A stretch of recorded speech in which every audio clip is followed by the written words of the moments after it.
مشاهدينا الأعزاء، أهلا بكم في هذه الحلقة الجديدة والخاصة من برنامجكم اسأل المدير، والتي سنجريها مع السيدة ساندرا ميتشل، نائب المفوض العام للأونروا، والتي تعد من أهم صناع القرار في الأونروا. في ضوء الأزمة المالية الخانقة والغير مسبوقة في الأونروا، ستقوم السيدة ميتشل بالإجابة على العديد من الأسئلة في هذا الخصوص. في الحلقة الماضية قمنا بوداع السيد روبرت تيرنر مدير عمليات الأونروا في غزة، حيث قامت إدارة الأونروا بتعيين مدير جديد للعمليات، والذي سيزاول عمله في بداية أيلول سبتمبر من هذا العام. أود تذكيركم بأن جميع حلقات اسأل المدير موجودة على قناة الأونروا على اليوتيوب. دعوني أرحب الآن بالسيدة ميتشل. Sandra, thank you for being with us. Thank you. So Sandra, has UNRWA made the decision to postpone the school year? Not yet, no. If we are able to secure $101 million between now and the date that the schools will open, they will open. If we do not, then there is a serious risk that they may be delayed. So these rumors about UNRWA not opening the schools in due time, it's just a rumor, or is it built on something? It's a risk. We don't have the funding right now in order to pay our 22,000+ teachers in 700 schools to open the schools in September through December. Now we're trying to get that money. And the reason you're hearing so much about it is that we need to shout very loudly to the international community that the schools are at risk, and putting the education of Palestine refugee children at risk is not acceptable. Mm-hmm. So the financial shortfall or the financial deficit, is it that serious this year? Yes, it is very serious this year. It's unlike other years. The funding for emergency appeals, for example, is only 30% in Gaza. As a result, other funding of UNRWA must be used to support as much as possible the needs of refugees. We've also had serious foreign exchange losses, more than $24 million in foreign exchange losses. And the needs of Palestine refugees are only increasing with the blockade, with the occupation, with the war in Syria, with restricted human rights of many Palestine refugees in the 5 fields. I think the needs of the Palestine refugees have never been this great. We had a war in Gaza last year that impacted 1.2 million people. Providing for them has not been fully fulfilled by the international community. The funding has only come in at about 30%. That means a larger burden has fallen on UNRWA to care for the people of Gaza. Similarly, in Syria, the needs of Palestinian refugees in Syria and the surrounding countries remains very large and continues. So you have increasing needs, and they're not keeping up with the funding that's available for the international community because of conflicts in Iraq and Yemen and Libya, and that's just the Middle East. Then you have the economic crisis that has fallen on many of our donors. And we have suffered severe foreign exchange losses for funding that we've received from the Europeans, from the UK, and from Australia. So it's a combination of all of these factors which have led to a deficit of around $101 million. Does that mean in a way or another that UNRWA is not being a priority for the international community? I think every humanitarian crisis in the world right now is underfunded. The needs are just so great. Frankly, we don't have enough political processes in place to solve these conflicts, and it falls on the humanitarian community to try to pick up the pieces.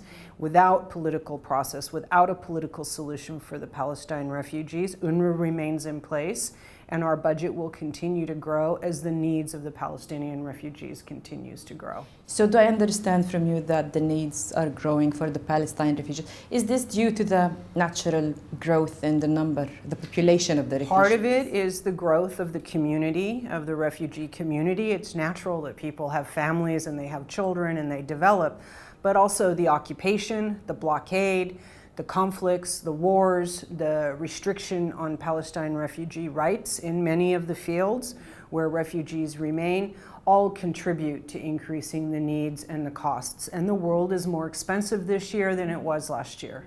Well, so there are a couple of factors that made UNRWA be in such a position? That's right, that's right. And it's not a new phenomena. UNRWA has had a deficit for many years. Yes.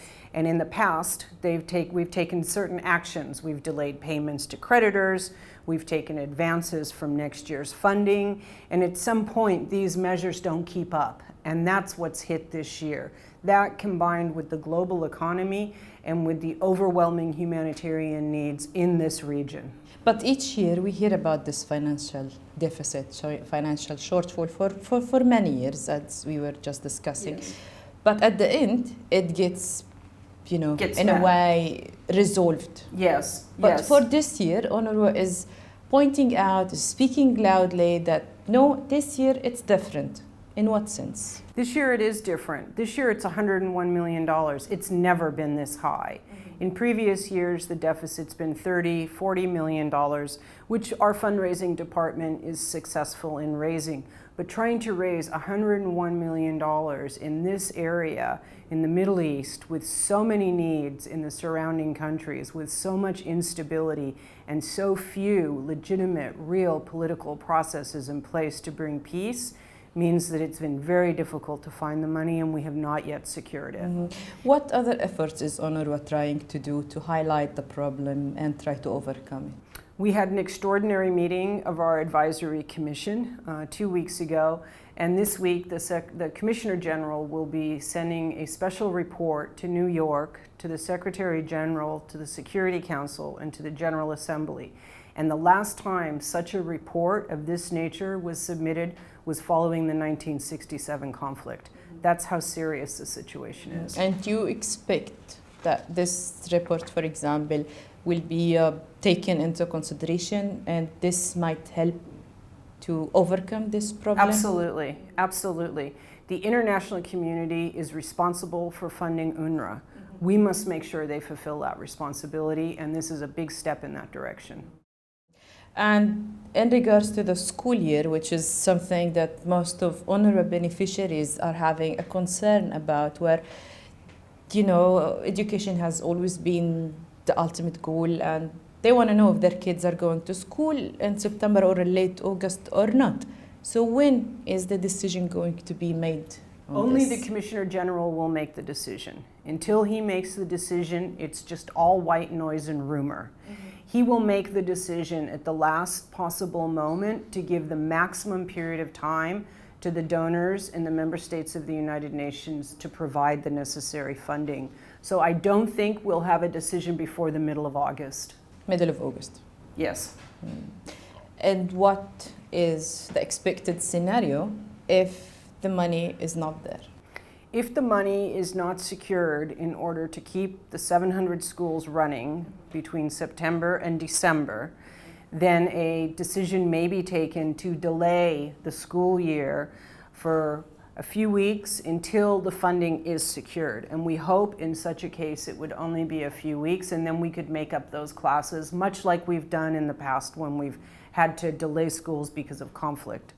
And is UNRWA in place? Does UNRWA have in place a contingency plan if the situation is as Yes. you've just described? Yes, we have been doing contingency planning for several weeks. And a key component of the contingency plan is to make sure that our other services, those services critical to the public health and safety of Palestine refugees, remain in place. We want to make sure we can continue to immunize children, keep health clinics open, provide food and cash to the poor, ensure that garbage collection is picked up in all of the 58 camps so that we don't have outbreaks of disease. Those programs should continue. Those programs are funded to continue because of different measures we've taken earlier in the year. So if we understand well the situation, that this is going to have an implication on education, why education? Why education? Because first and foremost, UNRWA is a humanitarian agency. And as a humanitarian agency, we must follow the humanitarian imperative, which is to prioritize life-saving activities and prioritize those activities critical to protecting the public health, to prevent the outbreak of disease, to ensure that children are immunized. So we have been put in this terrible position of having to prioritize within our critical services what is the most essential. And those right now would be healthcare, relief and social services, and sanitation. And the combination of those doesn't leave enough money at this point to open the schools. We hope we're going to get it, and we hope we will be opening the schools on time. And what does that mean in terms of, if we are looking at the salaries of the staff who are working in education? And I'm sure this is the most important thing that they have in mind. What's going to happen to them?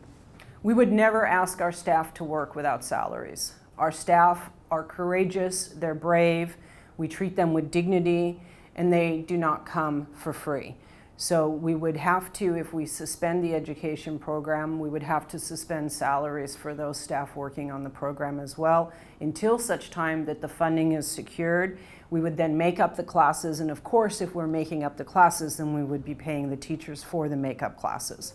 And that was going to be my next question about the school year. If the decision is made and the school year is delayed, how is UNRWA going to catch up? How are the teachers and the students, how are they going to do to catch up with the curriculum? You know, it's a curriculum that's being in place for a full year. Yes, we have had situations, most recently last year in Gaza and also in the West Bank, where because of either conflict or industrial relations disputes, we did have a delay in the opening of the schools. We were able to make those classes up during holidays and things of this nature, and that would be a similar plan in place. Has this scenario happened to UNRWA in the past? We have never had to jeopardize or face the prospect of our key program, our education program, being threatened because of a lack of commitment by the international community to fund the agency. It is the international community, the member states of the United Nations, that are responsible for funding UNRWA, and we will keep reminding them of that responsibility. But do you expect such a scenario to happen in the future? We hope not. Excuse me.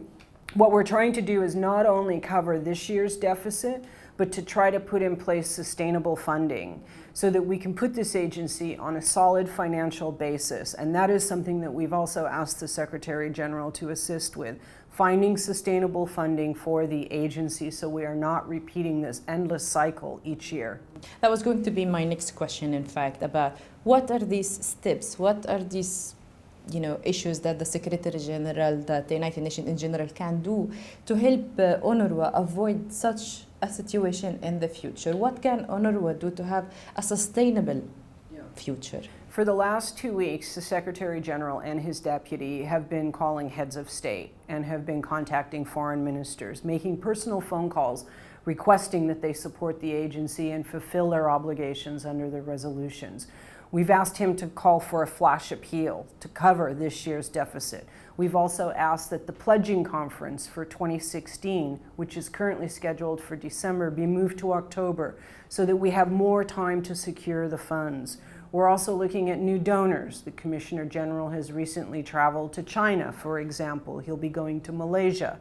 He's been to Brazil. He's been to Moscow to try to get new donors, and we're talking to organizations like the World Bank and other multi-international organizations to provide funding in a way that UNRWA has not received it in the past. I know I asked you something about this at the beginning of this interview, but let me ask you again. Out of the $101 million shortfall, have you been able to secure any of this? We have been able to secure a small portion of it very recently in the last few days with Switzerland. We also have signs from other countries that they will be able to make the commitments. Unfortunately, in the month of August, it's very difficult to get governments to move because of different vacations. Their parliaments are in recess, governments are in recess, so it's difficult to move this type of funding through the different bureaucracies. But we have a lot of things in motion. The Commissioner General will also be visiting Saudi Arabia. He'll be visiting Kuwait this month, and he'll be going to the League of Arab States in Cairo to meet with all the ministers about the funding situation. So there's a lot happening. We're just under this incredible time pressure because the schools are scheduled to open here in Gaza on the 25th, as well as in the West Bank, and on August 24th in Jordan. Lebanon and Syria come online in early September. So, Ms. Mitchell, do you expect reactions. You know, for education for Palestine refugees is a very important and it's an ultimate goal for the refugees and their children. Of course we do. We're seeing the reactions.